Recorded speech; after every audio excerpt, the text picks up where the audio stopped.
Hi everyone, it is time for a new video, and today I'm going to be talking about February 2022 releases. So last month I started this new video series where every single month, preferably at the beginning of the month, I'm going to talk about the books that came out the month prior to that. So that's why today we're talking about February, and last month we obviously talked about January. I have a lot of books in here, and the way that these videos mostly work is just kind of like more like a list. I do want to get to a point where I read a lot of them so that I can briefly, quickly tell you something about it after actually reading them, but I haven't fully managed that unfortunately just yet, neither like last month or this month.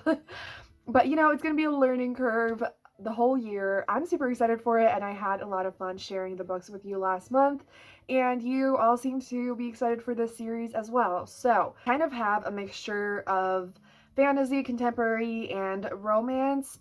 And I don't know if I asked in the other video. Please let me know if you would like to have it organized in sections of the genre, or if you don't mind it being just like a total mixture, because I feel like it would be better organized now that I am saying that. So I think this video, I'm actually gonna try to organize it. Let's do that, and let's talk about the books. So we're gonna start with romance. So the first one that I have here is Count Your Lucky Stars by Alexandria Bellefleur. This is the last book in this series, and I fucking adore the first two books, and I'm so excited for this. And this, I actually intentionally did not read it this month or like last month, because I want to get, like, I need to get the book physically, and I have to wait for a while to be able to do that.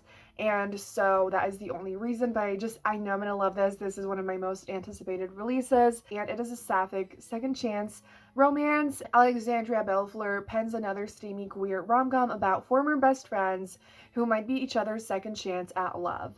And I also think that they're roommates. Hell yeah. So I'm so excited for this. I really hope I remember the whole roommate thing correctly. But I am gonna say I'm excited for this a billion times in this video. I'm sorry in advance. The next one is another sapphic adult contemporary romance, and that is Delilah Green Doesn't Care by Ashley Herring Blake.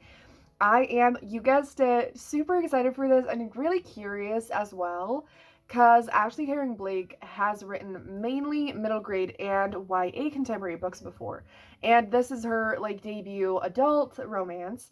And so I have read multiple of the middle grade ones and one of the YA ones, and I really enjoyed them as well. Some of them I enjoyed, some I loved.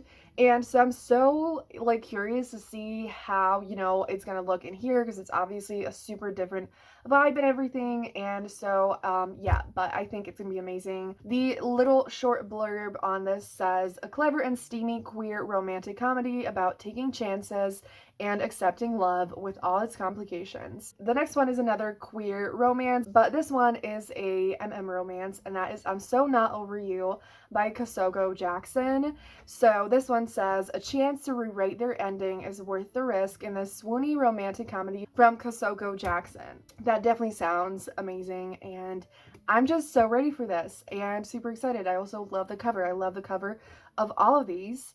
And yeah, so the next book that I have here is another adult romance, and this one is actually paranormal, but I feel like it's the kind of paranormal that feels contemporary, so I'm putting it in this anyways. So that is Not the Witch You Wed by April Asher. And this one says, a fake relationship between a magicless witch and a wolf shifter turns to more in the start of a bewitching new paranormal rom-com series.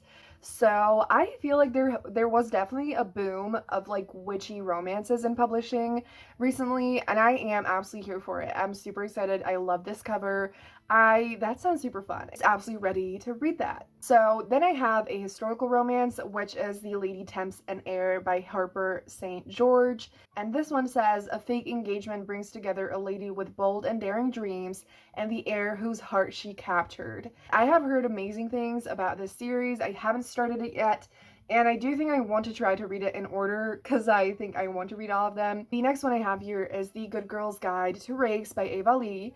and this is like the first book in a new series by her. And I also heard so many good reviews on this, and I don't remember the details, but it just sounded amazing. I immediately saved it on Scribd. This says that in this novel, a notorious rake and an innocent debutante strike a scandalous bargain. So I feel like that is a really typical trope in historical romances, which is not for everyone, but I usually really enjoy it, and so I'm excited. And then the last historical romance I have here is The Rake Gets Ravished by Sophie Jordan. And it says that Sophie Jordan returns with an all-new sizzling historical romance in her Duke Hunt series about a woman determined to reclaim her family home from the dangerously handsome owner of London's most popular gaming hell. That sounds amazing. Okay, I am so excited for that. So, yes. And then I have two more contemporary adult romances, and then we're gonna move into something else. Yes, I should have probably said the historical ones after those, but you know what? Like, it's fine. I should have prepared this better, because, like, before I filmed, I didn't realize or didn't plan to divide it into the sections, so I'm sorry if it's a little bit chaotic. But the next book that I have here is Under One Roof by Ali Hazelwood. So this came out on audio last month, and I'm not entirely sure when the ebook and paperback are coming out. So on Goodreads, there's something about May 3rd, but I felt like it was sooner than that, but I'm not sure. So it is for sure on audio, on Audible, and I loved this. This has the roommate trope. Again, a trope I absolutely adore, and they're like nemesis, and it is just so fun, so like playful and steamy, and a super quick read. It is a novella, and I just had a blast reading this, and I absolutely recommend it. So definitely check that out. And the last contemporary one is Ablaze by A.H. Cunningham, which this is a black love polyamorous romance. And what happens in here is basically two of them have like a best friends with benefits situation, and then they meet this new guy that they are both attracted to, and then it's going to turn into a polyamorous romance. And so that is definitely one that, if that sounds good to you, definitely check this one out. Okay, so the angle probably changed a bit because I had to go charge my phone, which I'm filming on, and so yeah, but in the meantime, I did organize all the books in front of me so we can get through the rest of this video smoothly, but we have a lot of books to talk about, so I think I'm gonna just speed it up as much as possible. So I actually have 4 more adult romances to mention before getting to YA contemporary. So the first one is Lease on Love by Fallon Ballard. This says Beach Read meets The Flat Share in this warmly funny and delightfully sharp debut rom-com about a down-on-her-luck young woman who turns an innocent mix-up between a dating app and a roommate app into a new chance at love. So that sounds really fun. I do like books that are set around apps, so I'm excited for that. Then we have Let Me In by R.M. Virtues, which I am so excited for. Now that I think about it, I actually think this isn't out yet, so I think it's coming out in March actually. So yes, but definitely something that you should pre-order, and I don't know when I'm gonna be putting up this video, so maybe it is out already. Okay, it says March 25th, so I don't know if it changed or if I saved it wrong, but like pre-order it, check it out, and you know, like, yeah, it's not out yet. Sorry about that. But I just started the first book in the series. I'm loving it, so definitely keep an eye out on that. Then we have Legends and Lattes by Travis Baldree. It's supposed to be just a super cozy, sweet, cute, slice of life fantasy romance with just like some amazing vibes and just like soft vibes, and you know, nothing super intense, but just like focused on the characters and the romance, and it's sapphic, and I'm so ready for this. This is actually a genre that I desperately need more of. That would be my favorite genre if there were more books like this, and it is actually the genre that I want to write the most. So I'm just so ready for this. Then we have Errant by L.K. Fleet. So this is actually, I think, another fantasy romance and sapphic, and it says that it is the first volume in a series of novellas, And so the romance starts in here, and I think it's supposed to be about a swordswoman and an actress, and it should have the only one bed trope. So I'm super excited for that. You know, I love novellas, so definitely going to be reading that soon, and you should check it out. So now let's move on to YA contemporary. So the first one I have here is You Truly Assumed by Layla Sabrine. This cover, I mean, I know that people have talked about it before, but it is absolutely breathtaking. And so the blurb of this one is, in this compelling and thought-provoking debut novel, after a terrorist attack rocks the country and anti-Islamic sentiment stirs, three Black Muslim girls create a space where they can shatter assumptions and share truths. I haven't really heard any reviews just yet, but I feel like this is just going to be a super beautiful, powerful story. I have the audiobook on Scribd, and so I definitely want to read this one, and you should definitely check it out. So then we have No Filter and Other Lies by Crystal Maldonado. I think this is a lot about like social media and the image of that and how that is just like fake and stuff. And it apparently the main character is also bisexual, and I honestly don't know anything about this, but I love the cover. Then I have Lulu and Milagros Search for Clarity by Angela Velez. And this one, I just feel like this is gonna be fucking amazing. Like, when I saw the author post about this on Twitter and everything, it just sounds like something that is going to be so fun. And the description, I have to read this to you really quickly because it's just I know I'm going to love this. So, Booksmart meets Never Have I Ever in this Latinx road trip adventure, a big-hearted, voice-driven YA about two sisters who couldn't be more different but become begrudging partners on their school's cross-country college trip.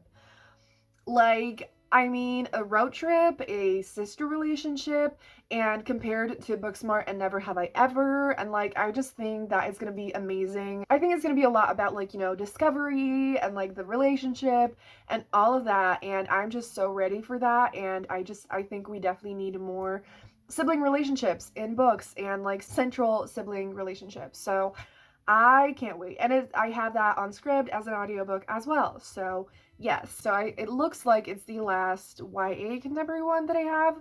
That is, I feel like I must have missed some, but well, that's what we're working with. So then I have some middle grade books. So first one is Maisie Chen's Last Chance by Lisa Yee.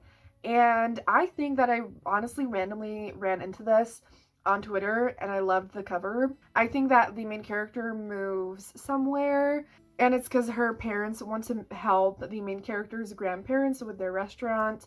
And so I think this seems like it's going to be focused a lot on family dynamics. So again, I love books focused on things like that. This also says, packed with humor, heart, and stories within stories, this irresistible novel from an award-winning author celebrates food, fortune, and family. So that sounds amazing.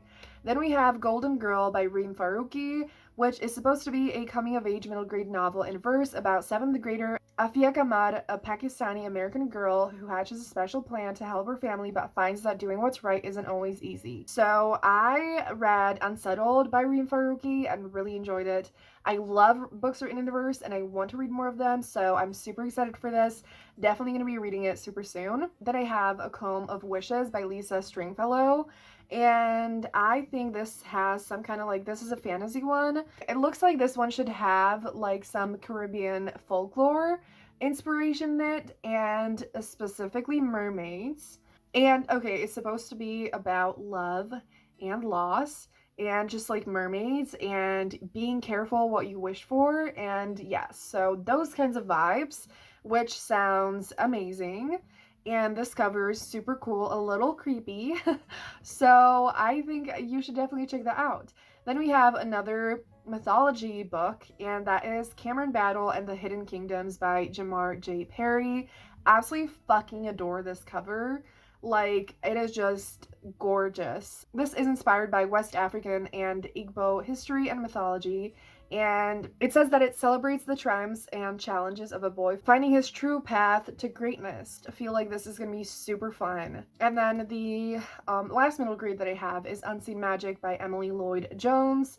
So this one is supposed to be an enchanting exploration of self-discovery and finding the place you truly belong, which, like, sign me up. I love stories like that. I mean, it's something that's done really often and I just love it every single time. And it's another one that, like, the cover is so cute. Like, middle grade covers just always, like, I always love them. And so yes. And then I have three YA fantasy books and then we're done. So the first one is The Girl Who Fell Beneath the Sea by Axie O. And I've heard a lot of people talk about this, and I actually read XOXO by Axie O, and that is a contemporary one, and I really enjoyed that. And so I'm curious to see how this is going to be in, like, you know, like a fantasy book. And so yeah, there's no blurb, so I can't tell you anything about it. But a lot of people have been getting excited for it, and I think Axie O posted that she is like a New York Times bestselling author, so this might be a New York Times bestselling book. Then I have This Woven Kingdom by Tahereh Mafi. You might already know about this because Tahereh Mafi is obviously a super popular author, but I love her books and I just think I'm gonna love this. And so this has a blurb saying, clashing empires, forbidden romance, and a long-forgotten queen destined to save her people. Bestselling author Tahereh Mafi's first in an epic romantic trilogy inspired by Persian mythology. That sounds amazing. I'm ready for that. I'm excited for that. And yeah. And now the last book that I have on the list is Fire Becomes Her by Rosie Thor, which is obviously another YA fantasy. And this one says that in Rosie Thor's lavish fantasy novel with a jazz-age spark, a politically savvy teen must weigh her desire to climb the social ladder against her heart in a world where magic buys votes. That sounds really interesting and really unique. And someone also posted like some bullet points that you might like Fire Becomes Her if you like 1920s glamour vibes, magic you can drink and also use to set people on fire, queer platonic relationships, women in power suits, and eating the rich but cooking them first. Wow. Okay, so yeah, these are all the books that I have for you today. Let me know what books you're most excited about that came out, or if there's anything that you know came out that I didn't mention. And if you made it this far in the video, leave a fire emoji down below. And thank you so much for watching. Have a great day, and I'm gonna see you soon in another video. Bye!